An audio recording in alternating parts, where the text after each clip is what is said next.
menerima gadai ini maunya uangnya kembalinya utuh, nggak mau dicicil. Bener nggak Pak?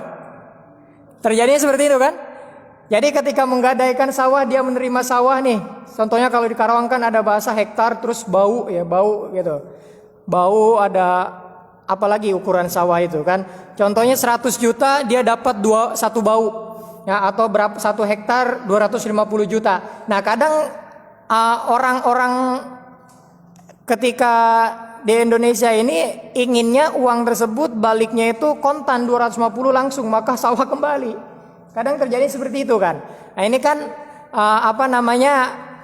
mungkin sebagian orang bisa bertransaksi seperti ini, tapi sebagian orang nggak bisa bertransaksi seperti ini. Makanya ulama kita memberikan jalan keluar. Salah satunya, cobalah dipakai akad yang namanya bai'un wa ijarah. Ya, bai'un wa ijarah itu apa namanya? Akad yang pertamanya ijarah, ya, menyewakan, kemudian nanti yang ujungnya bisa menjadi jual beli. Yang seperti saya jelaskan tadi, di akadnya itu dibarengi dengan akad jual beli, ya. Maka ketika seperti itu memanfaatkan pun boleh, dan kemudian nanti hasil panennya tersebut untuk siapa? Pastinya pada awal mulanya, asal usulnya ketika barang yang digadaikan tersebut, maka hasil panennya untuk orang yang menggadaikan, bukan untuk orang yang menerima gadai. Nah, ini harus dipahami.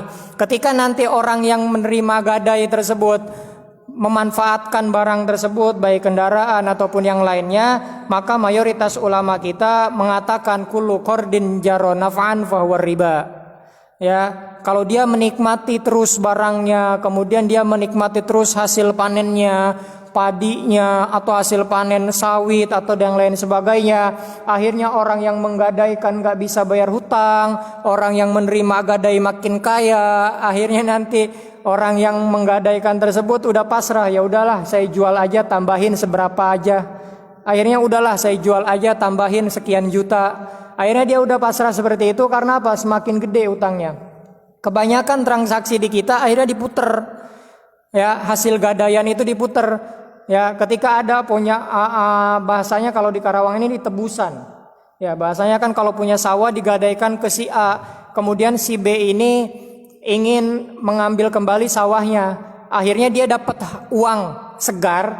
Uang segarnya itu dapat dari pihak yang ketiga, C. Dia minjem ke pihak ketiga yang C, ya, uang tersebut.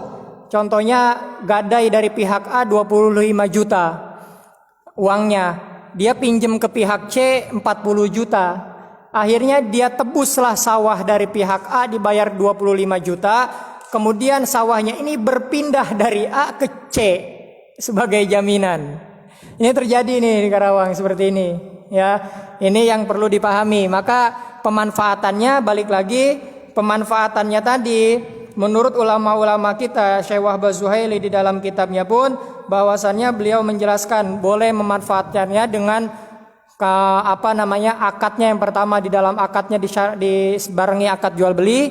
Kemudian yang kedua, memanfaatkan atas inisiatif orang yang menerima gadai agar barang tersebut tidak jatuh atau tidak rusak sehingga tidak bisa dimanfaatkan atau dijual lagi nanti. Kalau mobil sebagai gadaian jaminan, kalau misalnya nggak diguna-gunain rusak, maka dalam hal ini si orang yang menerima gadai mobil tersebut boleh untuk menyewa, ya, ataupun menyuruh pihak ketiga untuk mengelola ataupun memanfaatkan mobil tersebut. Agar apa? Mobil tersebut tidak rusak. Ya, mobil tersebut tidak rusak atau sawah tersebut tidak rusaknya. Ini harus dipahami. Kalau dimanfaatkannya tersebut nanti jatuhnya ke orang yang menerima gadai, ulama-ulama kita mengatakan, tadi saya ulang sekali lagi, bahwasannya itu termasuk ke dalam hal yang riba, ya. Ini yang dijelaskan oleh ulama-ulama kita, ya. Kemudian untuk sawah pun halnya seperti itu. Sawah itu nanti dikelola oleh pihak ketiga, maka pihak ketiga ini berhak untuk menerima uang karena dia uangnya tersebut upah atau uangnya tersebut sebagai bayaran keringat lah, bayaran capeknya orang yang mengelola. Diambilnya dari mana? Diambilnya dari hasil panennya. Nah, ini yang terjadi di Indonesia, khususnya di masyarakat kita, harus diluruskan. Bapak lihat dimanapun, ya, Bapak lihat di kitab manapun, ulama-ulama kita pasti berkata seperti itu. Kullu qardin jaro naf'an bahwa riba. Meskipun ada masih berbeda pendapat antara ulama, tapi mayoritas ulama dan khususnya kita di mazhab Syafi'i, bahwasannya orang yang menerima gadai tersebut pada hakikatnya tidak bisa untuk memanfaatkan harta atau barang gadaian tersebut, baik sawah, mobil, tanah atau barang yang lainnya, apalagi dijual sebelum jatuh tempo. Nah, ini nanti nggak boleh kalau dijual sebelum jatuh tempo, dan itu pun harus atas persetujuannya orang yang menggadaikan. Jadi gadai itu bukan akad, sebetulnya bukan akad independen gitu, bukan akad sendiri seperti sewa menyewa, jual beli, enggak. Pada dasarnya gadai itu sebagai jaminan hutang. Jadi antara al-qardu, akad hutang piutang, dengan ar-rohnu itu ada kaitannya. Ya, karena rohan itu bisa terjadi karena adanya hutang. Gitu. Jadi rohan itu bukan sekedar saya menggadaikan, enggak. Contoh yang sekarang di pegadaian, saya kasih contoh. Yang ada di pegadaian syariah ya, bukan kepada pegadaian konvensional. Itu kita patut dilihat. Karena ke depan pegadaian di Indonesia ini mempunyai prospek yang sangat luar biasa. Ya. Yang ada di Indonesia, baik pegadaian dari perusahaan Anu atau perusahaan A, perusahaan C, perusahaan B, dengan syarat pegadaian syariah, ketika nanti meminta uang lebih, contoh menggadaikan emas. Nah, dari pegadaian menggadaikan emas ini, pihak sana itu ada uang lebihnya. Nah, uang lebih ini sebetulnya itu untuk penjagaan dari barang yang kita gadaikan. Nah, ketika untuk penjagaan dari barang yang kita gadaikan atau perawatan dari barang yang kita gadaikan, maka dalam hal ini ulama kita membolehkan. Bahkan hadisnya ada Rasulullah SAW. Ya, untuk apa? Upah penjagaan dan upah perawatan. Jadi kalau nanti suatu saat Bapak akan bertransaksi gadai menggadai, punya emas sekian juta, punya punya mobil, kemudian terlilit tutang, kemudian akan digadaikan, dan nanti harus dilihat dulu di pegadaiannya.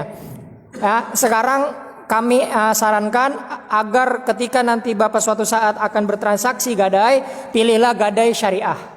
Yang tentu di situ harus dilihat dulu bagaimana mekanismenya, bagaimana administrasinya, bagaimana tata kelolanya, bagaimana keuangannya, nanti keuangan lebih tersebut untuk apa, agar nanti tidak jatuhnya ke riba. Nah, karena riba itu tipis, kita nggak tahu. Ya, karena riba itu sudah dijelaskan oleh Allah keharamannya, mansus, ada teksnya di dalam Al-Qur'an. Ya. Seperti itu ya Pak ya. Nanti gadai pun sebetulnya ada hukum lain. Ketika kita menggadaikan sawah atau menggadaikan emas, nanti wajib gak tuh dizakati, dan siapa yang menzakati? Sedangkan barangnya tersebut bukan sama kita. Ketika kita menggadaikan emas, tentu emas kita yang kita gadaikan nggak ada sama kita. Akan tetapi ada sama pihak yang menerima gadai, baik emas ataupun lahan, sawah. Nah, ini nanti wajib nggak dizakati, dan siapa yang harus menzakati? Nah, ini nanti permasalahan lain. Jadi sebetulnya banyak permasalahannya nanti. Ya, ini hal-hal yang harus kita beri kepahaman. Karena sebentar lagi juga mau Isya, mungkin untuk materinya saya cukupkan sampai di sini. Ya, untuk materinya mungkin kalau ada iskal, masih ada problem, kita bisa diskusi atau tanya jawab sebentar sedikit sampai menunggu Isya jam pukul berapa, Ustaz? 30 ya, cukup 10 menit sampai ini mungkin. Baik, terima kasih, materinya kita cukupkan sampai situ. Karena gadai ini masih panjang, tapi tidak sepanjang jual beli sih. Ya, nah itu mudah-mudahan bisa dipahami. Silakan bagi mungkin masih ada sedikit problem curhatan atau apa ya di sini, karena menjelaskan fikih itu harus gamblang. Harus jelas Pak. Jadi sedikit demi sedikit kita ini harus belajar. Karena sejauh ini yang belajar di pengajian, di majelis-majelis ta'lim itu kadang baru sampai ke bab ibadah saja. Mau itu toharo, bersuci, sholat, zakat, puasa, haji, dan jarang atau sedikit, masih sedikit yang menyentuh ke bab muamalah.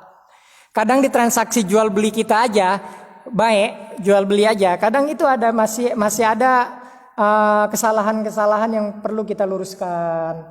Kemudian akad sewa menyewa bagaimana, kemudian nanti akad transaksi kredit tuh bagaimana. Nanti kita perlu dijelaskan juga hal-hal seperti itu. Karena itu pasti akan terjadi di masyarakat dan pasti terjadinya. Karena semua dari kita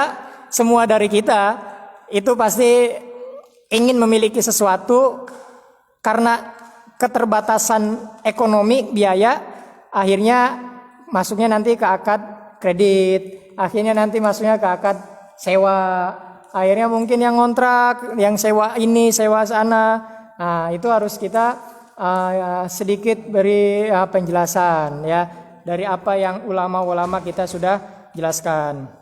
Baik. Tafadhol, mungkin masih ada waktu sambil kita menunggu Isya. Baik, Ustaz, mau nanya terkait pemanfaatan barang berharga tadi ya. Konteksnya kan sebetulnya tidak semua orang itu ketika menggadaikan barang itu maksudnya ini banyak orang yang sebetulnya orang kaya gitu, kemudian punya tanah puluhan hektar gitu kan. Nah, dia memang lagi butuh uang, dia cuma menggadaikan 1 hektar, padahal dia sebenarnya mampu gitu, dia yakin dengan gadaian tanah 1 hektar tadi bisa dibayar oleh hasil dari yang tanah yang lain gitu kan. Ya kan, artinya nggak sampai tanah gadaian tadi tidak terbayarkan oleh dia gitu kan. Karena dia kaya. Gitu kan. Apakah boleh ketika memang si orang yang kaya tadi itu karena rasa terima kasih dia gitu, dia ikhlas gitu, ketika barang itu dimanfaatkan oleh yang menggadaikan barang tersebut gitu. Itu yang pertama. Kedua, terkait akad gadai tadi dibarengi dengan jual beli itu kan ada 2 akad gitu. Iya. Apakah itu tidak bermasalah gitu? Baik. Maksudnya adakah perbedaan pendapat oleh ulama-ulama yang lain gitu? Baik. Terima kasih. Masya Allah, pertanyaannya luar biasa ini. Sudah berarti gadai menggadai ini sudah mendarah jamur, sudah di akar rumput, sudah transaksinya sudah ini juga ya berarti ya. Karena gadai seperti ini sudah terjadi banyak berarti. Pertanyaannya luar biasa. Ini menarik juga. Nah, bagaimana orang kaya? Sebetulnya kaya ini kan dia nggak butuh uang, ya, nggak butuh uang karena dia kaya, karena dia ingin menggadaikan saja tanahnya tersebut, seperti itu. Dan sebetulnya dia mampu kan untuk melunasinya gitu, untuk menebusnya, kayak gitu. Nah, pertama harus kita lihat tadi faktor apa yang melatar belakangi dia ingin menggadaikan. Tadi Bapak sebut karena dia ingin menggadaikannya tersebut atas faktor semoga bisa menghasilkan dari memanfaatkannya tanah tersebut. Ya, seperti itu. Nah, jadi ikhlasnya itu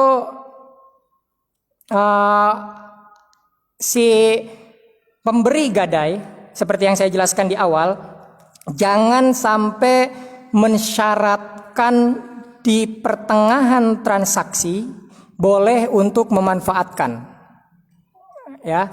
Karena sebetulnya baik yang menggadaikan itu kaya atau miskin, karena pada dasarnya sebetulnya gadai itu kan untuk meminjam uang, karena dia biasanya orang yang meminjam uang kan butuh. Ya, gitu. Nah, dalam hal ini berarti dia menggadaikan tersebut karena mungkin supaya bisa dimanfaatkan oleh orang pihak kedua tersebut. Kemudian ketika dia ikhlas, bagaimana? Satu, di tengah transaksi, dia tidak boleh mensyaratkan kepada orang yang menerima gadai untuk memanfaatkan tanahnya. Jangan sebutkan pisol bil akad di pertengahan transaksi. Seperti yang saya sebutkan dari kitab Fathul Wahhab, sekiranya itu bisa membahayakan bagi salah satu kedua belah pihak. Ya, meskipun pihak yang menggadaikan tidak merasa berbahaya bagi dirinya karena dia kaya, tapi nanti jatuhnya ketika dia menyebutkan transaksi di tengah transaksi boleh memanfaatkan, nanti jatuhnya orang yang memanfaatkan tersebut, nanti jatuhnya dia akadnya nanti bisa jadi riba. Kalau kulu qardin jaronafan bahwa riba, ya, gitu. Nah, yang perlu dipahami pertama kali, terjadinya gadai itu karena ada pinjam meminjam uang, seperti itu. Dan saya rasa orang-orang yang meminjam itu karena ada faktor kebutuhan. Tentu kalau nggak ada faktor kebutuhan dia agak akan minjam. Nah, ketika dia ikhlas, jangan sampai ada perkataan di tengah akad boleh memanfaatkan ataupun ada tanda-tanda dari orang yang menggadaikan tersebut boleh memanfaatkan. Biarkan saja begitu. Nah, nanti jatuhnya kata ulama kita, maka nanti si penerima gadai ini dia akan berinisiatif sendiri. Ini tanah kalau saya nggak manfaatin maka akan rusak. Atau suatu saat dia tidak bisa dimanfaatkan kembali atau tidak bisa dijual karena harganya turun. Nah, maka si pihak penerima gadai dia boleh untuk menyuruh salah satu orang untuk mengelola tanah tersebut. Seperti itu, untuk mengelola tanah tersebut. Adapun nanti hasil ibaratnya itu kebun. Adapun nanti kebun tersebut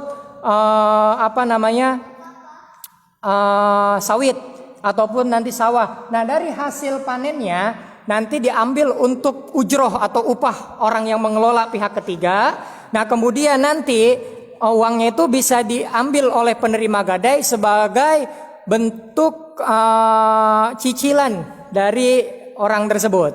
Jadi nanti orang yang menggadai pun menerima hasil panennya karena pada dasarnya hasil dari tanah dari gadaian tersebut itu tetap milik orang yang menggadaikan hasil panennya. Seperti itu. Ayo Pak ya.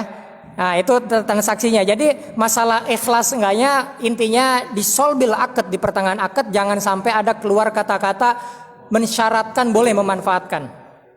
Seperti itu. Nanti ulama kita membolehkan untuk inisiatif dari si murtahin atau penerima gadai. Nah, seperti itu Pak ya. Baik, wallahu alam. Tadi yang kedua apa? Saya lupa jadi kepanjangan. Dua akad. Nah, apakah akan terjadi permasalahan di dua akad ini? Enggak. Sebetulnya ini ulama kita menjelaskan karena tidak bolehnya memanfaatkan tanah atau barang gadaian, akhirnya ulama kita memberikan satu solusi. Namanya bai'ul uhdah. Bai'ul uhdah ini jual beli yang pakai janji.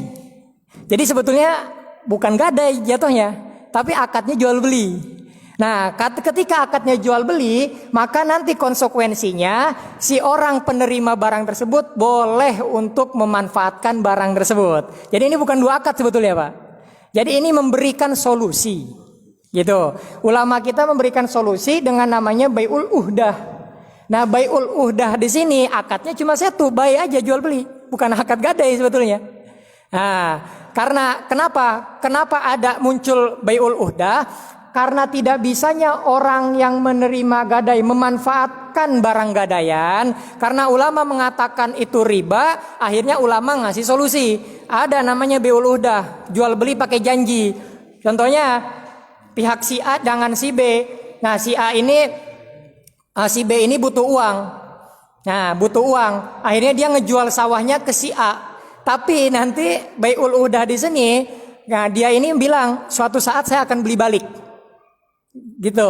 Maka ketika terjadinya akad jual beli, si pihak penerima barang boleh memanfaatkan karena akadnya jual beli. Seperti itu. Seperti itu, Pak ya. Nah, adapun rohon tadi pemanfaatannya tersebut oleh pihak ketiga pemanfaatannya dan hasil dari panennya kalau akadnya tersebut gadai tetap milik si orang penggadai. Yang menerima gadai itu dia hanya mengambil untuk cicilan utangnya aja. Gitu. Ayo Pak ya. Bisa dipahami sampai sini Pak. Ya, seperti itu. Jadi sebetulnya nggak ada masalah Pak di situ. Ya, bukan dua akad sebetulnya. Hanya itu solusi dari ulama kita. bisa dilihat di kitab Fiqhul Islam wa Adillatuhu karangan Syekh Wahbah Zuhaili. Ya, Syekh Wahbah Zuhaili, maka di situ dibilang namanya bi'ul uhdah. Janji bahwa barang akan dibeli kembali oleh pihak kedua, pihak yang menggadaikan, bahasanya bukan menggadaikan, pihak yang menjual. Gitu. Ya. Jadi memberikan solusi, Pak. Jadi kalau sekarang mungkin, tapi bi'ul uhdah ini masih ada beberapa perbedaan pendapat sih di ulama. Tapi ketika nanti takutnya kita jatuh ke riba, maka muamalah ini fikih ini bisa menjadi elastis. Seperti itu. Ya, tapi kalau akad gadai sekali lagi kullu qardin jara naf'an fa huwa riba, hati-hati. Ini kita sudah jelaskan, bisa dipahami Pak ya? Insyaallah. Kalau belum paham nanti kita akan jelaskan lagi insyaallah. Wallahu a'lam. Baik, si ada? Ayo. Di saya lazimnya itu untuk pemanfaatan. Biasanya itu kalau sangat dari motor 3 juta nih, dari si penggadai itu bilang sendiri secara langsung di awal akan ya udah pakai aja. Ah iya. Itu gimana tadi? Ini tadi sudah saya jelaskan, mobil, motor ini terjadi, udah pakai aja, seperti itu kan, boleh, baik. Sebetulnya di akad seharusnya di awal akad si penggadai jangan menyebutkan apa-apa. Kalau dia mau menggadaikan, udah gadaikan saja. Jadi suatu saat Bapak ingin menggadaikan, jangan mensyaratkan sesuatu yang menandakan boleh memanfaatkan barang tersebut. Ya. Contohnya udah pakai aja itu sebetulnya bahasa ya udah manfaatin aja, gitu kan. Bahasa simpelnya udah pakai aja. Nah, udah manfaatin aja. Nah, jangan sampai sekarang udah saya jelaskan, suatu saat ketika Bapak ingin menggadaikan barang di tengah transaksi jangan mensyaratkan sesuatu yang bisa untuk memanfaatkan barang tersebut atau menunjukkan boleh memanfaatkannya. Ya, boleh memanfaatkannya. Ya, kamanfaatihi. Karena kenapa? Di sini bisa membahayakan salah satu dari pihak yang lain. Ya, salah satu dari pihak bisa merugikan salah satu dari pihak yang lain. Adapun kalau di tengah transaksi tidak mensyaratkan atau nggak bilang apa-apa yang menunjukkan untuk memanfaatkan, nah, maka nanti inisiatif penerima gadai. Perhatikan nanti inisiatif penerima gadai. Penerima gadai nanti dia inisiatif tuh. Ini kalau barang nggak digunain, ini bakal rusak nih. Motor lama-lama disimpan turun mesin Pak. Ya, motor lama-lama disimpan turun mesin. Apa cuma dimanfaatin aja? Apa maksudnya cuma dipanasin aja? Enggak kan? Kayak gitu. Enggak kan? Nah, maka nanti Bapak yang menerima gadai, saya kasih solusi. Salah satu solusinya mungkin, karena ini mungkin agak sulit juga ya salah satu solusinya, tapi insya Allah seiring berjalannya waktu terjadi. Salah satu solusinya, Bapak bisa memberikan barang tersebut, menyerahkan barang tersebut untuk dimanfaatkan, digunakan orang lain, pihak ketiga untuk ojek online atau ojek lainnya. Nah, nanti hasil ojek tersebut itu bisa diambil upahnya untuk upah atau ujroh si pengojek tersebut. Dan Bapak nanti bisa menerima juga. Tapi ini saya yakin sulit juga, karena jarang ada hal seperti ini. Tapi ini salah satu solusi yang insya Allah mungkin kedepannya bisa terjadi. Ya, nah, pihak ketiga seperti itu. Kalau cuma pakai, sebetulnya di sini inisiatif Bapak. Saya pakai aja lah untuk belanja, saya pakai untuk nganterin anak sekolah. Dengan inisiatif, kata ulama kita, inisiatif Bapak sebagai penerima gadai, bahwasannya agar barang yang digadai tersebut tidak rusak. La yu'addil ilal itlaf, kayak gitu. Jadi bahasanya di sini nggak memanfaatkan, kayak gitu. Jadi nanti inisiatif dari Bapak sendiri. Ya, sekiranya jadi di awal akad jangan menyebutkan hal seperti itu. Baik. Ya, di awal akad jangan sekiranya menyebutkan hal-hal seperti itu, ya. Baik. Dan nanti motor tersebut ketika jatuh tempo nggak bisa dilunasi, motor tersebut bisa dijual sama Bapak. Atas persetujuan si Roin, ya udah jual aja Pak, nggak apa-apa. Karena saya nggak bisa melunasi hutang ketika jatuh tempo. Nah, dan satu lagi, gadai itu harus ada tempo Pak. Ya, jadi temponya harus jatuh tempo 4 bulan. Contohnya 4 bulan saya lunasi, kayak gitu. Ya udah 4 bulan. Ketika 4 bulan selesai belum juga lunas, maka di situ Bapak berhak. Oke, karena nggak bisa ngelunasi motor ini, saya jual motor ini. Bapak menggadaikan motor 3 juta. Nah, kemudian saya jual motor ini laku 6 juta. Maka 3 jutanya Bapak ambil, 3 jutanya serahkan ke orang yang menggadaikan motor. Tapi kan terjadi nih kadang-kadang motornya jadi hak milik. Terjadi kadang-kadang motornya jadi hak milik nih. Ini yang salah, jangan sampai jadi hak milik ya.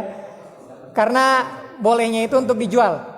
Ya, motornya jual dan untuk apa? Yustaufa, melunasi hutang si menggadai motor tersebut. Ya, nanti sisanya balikan ke orang yang menggadai motor. Ya, baik. Jelas lah ya, bisa dipahami, mudah-mudahan bisa dipahami. Ya. Ada lagi mungkin apa udah Isya? Sudah ya. Baik. Terima kasih atas bapak-bapak semua yang sudah hadir di majelis ilmu. Mudah-mudahan apa yang kita dengarkan, apa yang kita saksikan pada malam hari ini bisa dipahami, dan mudah-mudahan apa yang ada kita lihat, kita dengarkan bisa menjadi salah satu tabungan kita, bahwasannya kita pernah duduk bersama di Raudhah min Riyadil Jannah, dan mudah-mudahan ini menjadi salah satu wasilah kembali kita nanti diperkumpulkan oleh Allah Subhanahu wa taala di surganya nanti. Amin ya Allah ya rabbal alamin. Allahumma shalli ala sayidina Muhammadin wa ala alihi sayidina Muhammad. Alhamdulillahirabbil alamin hamdan yuafi ni'amahu wa yukafi mazidah. Ya rabbana lakal hamdu kama yanbaghi li dhalali wajhikal karim wa 'azimi sultanik. Subhanaka la nuhsina 'alaika kama asnaita 'ala nafsika falakal hamdu hatta tarda wa lakal hamdu idza radita wa lakal hamdu ba'da ridha. Allahumma shalli ala sayidina Muhammadin wa ala alihi sayidina Muhammad. Allahumma ij'al jam'ana hadza jam'an marhuma wa tafarruqana min ba'dihi tafarruqan ma'suma. Allahumma rabbi zidni ilman warzuqna fahman ya rabb. Rabbana atina fid dunya hasanah wa fil akhirati hasanah wa qina adzabannar. Sallallahu alaihi wasallam Muhammadin wa alihi washabbihi wasallim walhamdulillahi rabbil alamin. Allahumma khairu khairu ma indaka li syarri ma indana. Assalamualaikum warahmatullahi wabarakatuh.